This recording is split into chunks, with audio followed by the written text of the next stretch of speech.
This YouTube channel does not promote any violent, harmful, or illegal activities. All content provided by this channel is meant for an educational purpose only.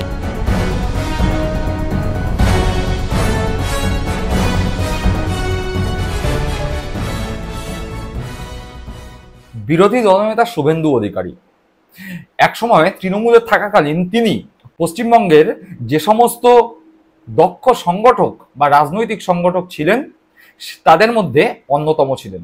তার সাংগঠনিক যে জোর বা তার সাংগঠনিক যে ক্ষমতা, সেই ক্ষমতাকে কুর্নিশ করত অনেকেই। রাজনৈতিকভাবেও শুভেন্দু অধিকারী বেশ ডাকাবুকো ছিলেন, কিন্তু তিনি বিজেপিতে যাওয়ার পর থেকেই তার রাজনৈতিক অধঃপতন শুরু হয়েছে। শুভেন্দু অধিকারী নানান সময় নানান ধরনের কথাবার্তা করেছেন নানান রকমের অঙ্গভঙ্গি, কখনো কখনো দেখে মানসিক ভারসাম্যহীন বলেও অনেকেই মন্তব্য করেছেন বা ভেবেছেন।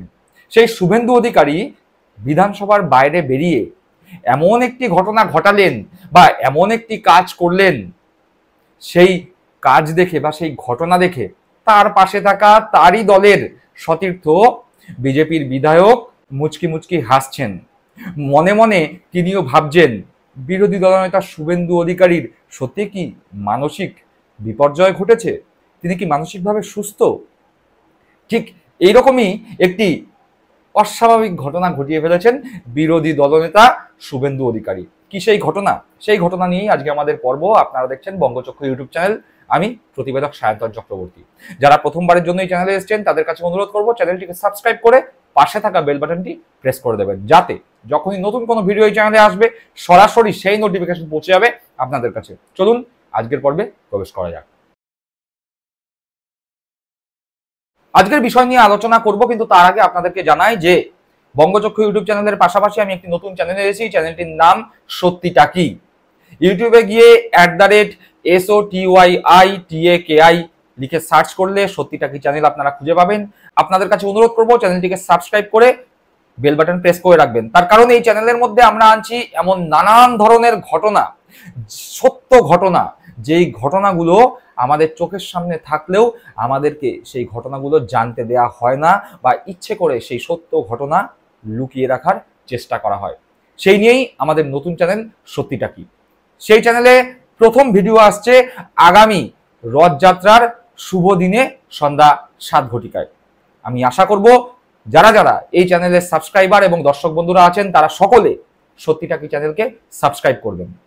আজকের পর্বে তাহলে প্রবেশ করছি। ছোটবেলায় মোটামুটি ভাবে আমরা যারা ছোট ছিলাম বা শিশু অবস্থায় ছিলাম, তখন আমাদের মধ্যে খুব সাবলীল ভাবেই একটা অভ্যাস জন্মে গিয়েছিল। আমরা চোখের সামনে আমাদের গুরুজনদের বা বড়দের যা করতে দেখতাম আমরা ঠিক তাই করবার চেষ্টা করতাম। ফলতই বলা হয় যে ছোট বাচ্চাদের সামনে এমন কোনো কাজ করা উচিত নয় যেই কাজ সেই বাচ্চাটিকে ভবিষ্যতে ভালো মানুষ হতে বাধা সৃষ্টি করবে। ছোটবেলায় বাচ্চাদের সামনে গালাগাল দেয়া, বাচ্চাদের সামনে অন্যজনদের অপমান করা বা কোনো বাজে কাজ করতে বারণ করা হয় এই কারণেই। তার কারণ ছোটদের মধ্যে বড়দের রেপ্লিকেট করবার একটি অভ্যাস সাবলীলভাবে চলে আসে। তাই বাচ্চারা যাতে বা শিশু অবস্থায় বাচ্চারা যাতে বাজে জিনিস বা কু অভ্যাস যাতে তাদের অভ্যাসে পরিণত না হয়, সেই কারণে ছোটদের সামনে বাজে কাজ করা উচিত নয়। কিন্তু ঘটনাচক্রে ঠিক এইরকমই একটি কাজ করেছেন ভারতবর্ষের প্রধানমন্ত্রী নরেন্দ্র মোদী। আমরা জানি 2021 বিধানসভা ভোটের প্রাককালে যখন বিজেপির তাবড় তাবড় নেতারা, বিজেপির ছোট থেকে বড় একদম উঁচু থেকে নিচু স্তরের সমস্ত নেতারা ভাবছিলেন যে এবার বঙ্গ বিজেপি পশ্চিমবঙ্গে ক্ষমতায় আসছে, রীতিমতো তাদের মন্ত্রিসভাও গঠন হয়ে গিয়েছিল। সেই স্বপ্নে বিভোর হয়ে মোদী শাহ, জেপি নাড্ডা থেকে শুরু করে বিজয়বর্গীরা বারে বারে পশ্চিমবঙ্গে এসেছেন। দেবাংশুর সেই গানের লাইনটা মনে পড়ে যায়, বাইরে থেকে বর্গী আসে নিয়ম করে প্রতি মাসে। সেই বাইরে থেকে বারবার করে নরেন্দ্র মোদীরা এসেছিলেন। সেই নরেন্দ্র মোদী প্রধানমন্ত্রী এসেছিলেন পশ্চিমবঙ্গে এবং মমতা বন্দ্যোপাধ্যায়ের উদ্দেশ্যে তিনি খুবই ব্যঙ্গাত্মক ভঙ্গিতে বলেছিলেন, দিদি ও দিদি। মনে নেই? আমার বিশ্বাস আপনারা এখনো ভুলে যাননি। যদিও অনেকের স্মৃতিশক্তি কম, বিশেষ করে বিজেপির বন্ধুদের স্মৃতিশক্তি বেশ কম, তাই তাদের একবার মনে করিয়ে দেওয়ার জন্য সেই অংশটুকুনি আরো একবার দেখে নিই। सैकड़ों बच्चे, सैकड़ों, कोई 3 साल का, कोई 4 साल का, कोई 5 साल का, वो खुद मोबाइल पर अपनी वीडियो बना करके रखी हुई है बच्चों ने। और क्या बोल रहे हैं बच्चे? दीदी, ओ दीदी। बंगाल के हर घर का बच्चा दीदी ओ दीदी बोलना शुरू कर दिया है।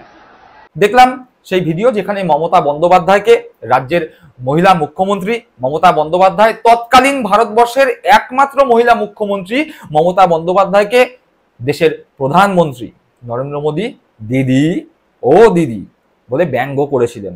স্বাভাবিকভাবেই নরেন্দ্র মোদী যত বিজেপি নেতা নেত্রী রয়েছেন এই মুহূর্তে তাদের গুরুজন, তাদের বয়োজ্যেষ্ঠ, সকলের থেকে বড়।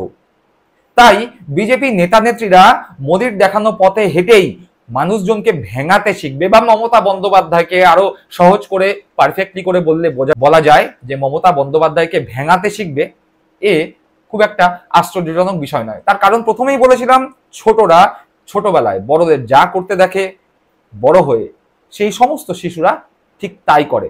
নরেন্দ্র মোদী 2021 সালে এসে মমতা বন্দ্যোপাধ্যায়কে ভেঙিয়ে কথা বলেছিলেন। তখন বিজেপিতে সদ্য আগত শুভেন্দু অধিকারী, বলা চলে বিজেপিতে শিশু, সেই শিশু অবস্থায় বিজেপিতে থাকা শুভেন্দু অধিকারী নরেন্দ্র মোদীর শিক্ষায় নিজেকে শিক্ষিত করেছেন এবং সেই মমতা বন্দ্যোপাধ্যায়কে নরেন্দ্র মোদী যে ভেঙিয়ে গেছিলেন, সেই ভেঙানো শুভেন্দু অধিকারী বেশ ভালোই শিখেছেন। কেন এ কথা বলছি? শুভেন্দু অধিকারী আবার কাকে ভেঙালেন? হ্যাঁ, সেদিকেই আসছি, কিন্তু তার আগে জানতে হবে কি পরিপ্রেক্ষিতে এই কথা। তার কারণ মোটামুটি ভাবে আমরা দেখতে পেয়েছিলাম যে পেহেলগাম অ্যাটাকের পরে যেই বাঙালি যুগল বেড়াতে গিয়েছিলেন কাশ্মীরে, সেখানে যখন সদ্য পতিহারা পত্নী তার স্বামীর মৃতদেহ নিয়ে আসছেন, তখন শুভেন্দু অধিকারী সেখানে যান এবং মৃতদেহকে নিয়ে রাজনীতি করবার তার পুরনো অভ্যেস, সেই অভ্যাসের আমরা প্রতিফলন দেখতে পাই। সেখানেই শুভেন্দু অধিকারী একদম সোচ্চারে বলেছিলেন, আমরা মোদির বাচ্চা। আমার কথা নয়, অন্য কেউ বলেনি। শুভেন্দু অধিকারী বিরোধী দল নেতা, বিজেপির নেতা শুভেন্দু অধিকারী সোচ্চারে সকলের সামনে বলেছিলেন, আমরা মোদির বাচ্চা। ঘটনাচক্রে তিনি কার বাচ্চা, কিসের বাচ্চা, সে দায়িত্ব সম্পূর্ণ তার, কিন্তু এ কথা সম্পূর্ণ তার মুখে এসছে। যদি ধরেও নি আবেগের বশে তিনি কোনোভাবে এ কথা বলে ফেলেছিলেন, তা ছাড়াও বিজেপিতে এই মুহূর্তে তাদের অভিভাবক যে মোদী, সে কথা বলাই বাহুল্য, সকলেই জানেন। তিনি যে মোদীর শিক্ষায় শিক্ষিত হবেন তা স্বাভাবিক ব্যাপার। তাও একবার ওই আমরা মোদীর বাচ্চা, সেটা একবার শুনে নি। আপনি কি কালমা পড়তে জানেন? না জানি না। বলুন, এনার বলুন, সেকুলার নেতাদের বলুন। আমরাও শেষ করব, মোদীর শিষ্য আছি, মোদীর বাচ্চা আমরা, মোদীর বাচ্চা আমরা, মোদীর বাচ্চা আমরা। শুনলাম সেই অমর উক্তি, আমরা মোদীর বাচ্চা। যাই হোক, এসব কথা বাদ দিন, আসল কথায় আসা যাক। বেশ কয়েকদিন আগে নজরুল ইসলাম, কাজী নজরুল ইসলামের স্মৃতিতে একটি অনুষ্ঠান, সেই অনুষ্ঠানে মমতা বন্দ্যোপাধ্যায় একটি নজরুল গীতি করলেন। স্বাভাবিক ব্যাপার, প্রায় 66-67 বছর বয়স্ক একজন মহিলা, তিনি সাহস করে স্টেজে দাঁড়িয়ে, যিনি কোনোদিনও গানের তালিম নেননি, কোনোদিনও গান শেখেননি, সেখানে দাঁড়িয়ে যে তিনি গান করছেন, সেটি যথেষ্ট প্রশংসনীয়। তিনি একটি নজরুল গীতি করেছিলেন। সেই নজরুল গীতি প্রথমে একবার শুনি।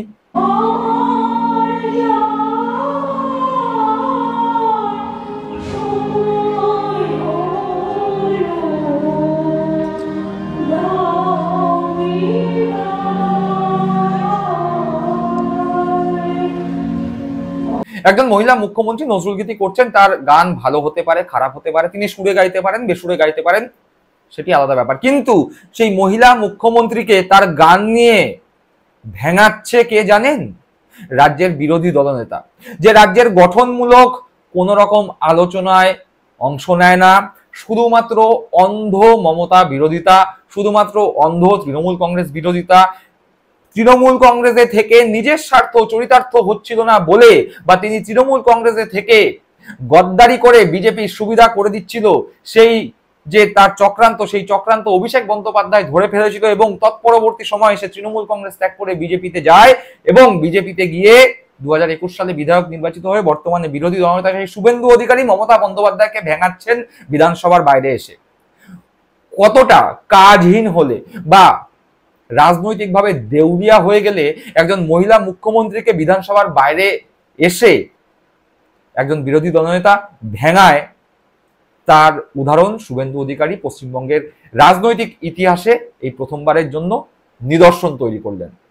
পশ্চিমবঙ্গের ইতিহাসে বহু তাবর তাবর বিরোধী নেতা নেত্রী আমরা দেখতে পেয়েছি, সেই জায়গায় দাঁড়িয়ে শুভেন্দু অধিকারী যে নিকৃষ্ট ঘটনা ঘটালেন, একজন মুখ্যমন্ত্রীকে ভেঙিয়ে, তা নিন্দা করবার মতো ভাষা নেই। চলুন শুভেন্দু অধিকারী ঠিক কিভাবে ভেঙিয়েছেন সেটি একবার দেখে নেওয়া যাক। দিয়েছেন আমার যাওয়ার সময় হলো, দাও বিদায়।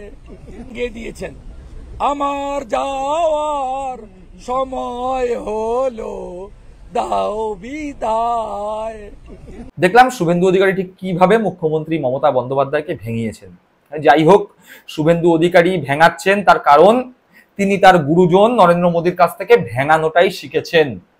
বিজেপির মধ্যে সংস্কৃতি, বাংলার সংস্কৃতি, বাংলার যে কৃষ্টি, বাংলার যে শিল্প, বাংলার যে শিক্ষা, সেই শিক্ষার লেশমাত্র নেই। স্বাভাবিকভাবেই শুভেন্দু অধিকারী বিজেপিতে যোগদান করবার পরে শিশু অবস্থায় বিজেপি থেকে তিনি যে ধরনের মানুষদের সান্নিধ্য পেয়েছেন, তাদের কালচার যে তিনি ইনহেরিট করেছেন বা তাদের সংস্কৃতিতেই যে তিনি বড় হয়েছেন, তার প্রমাণ শুভেন্দু অধিকারী আজকে রাখলেন। দর্শক বন্ধুরা, আপনারা কি মনে করছেন শুভেন্দু অধিকারীর এই রাজনৈতিক অধঃপতন ক্রমশ তাকে রাজনৈতিকভাবে আরো দেউলিয়া করে দেবে, নাকি পশ্চিমবঙ্গের মানুষজন শুভেন্দু অধিকারীদের এই ধরনের রাজনৈতিক অধঃপতনকেই আরো হাওয়া দেবে? এ বিষয়ে আপনাদের সুচিন্তিত মতামত কমেন্ট বক্সে কমেন্ট করে জানাবেন। সকলে ভালো থাকবেন, সুস্থ থাকবেন। জয় হিন্দ, বন্দে মাতরম।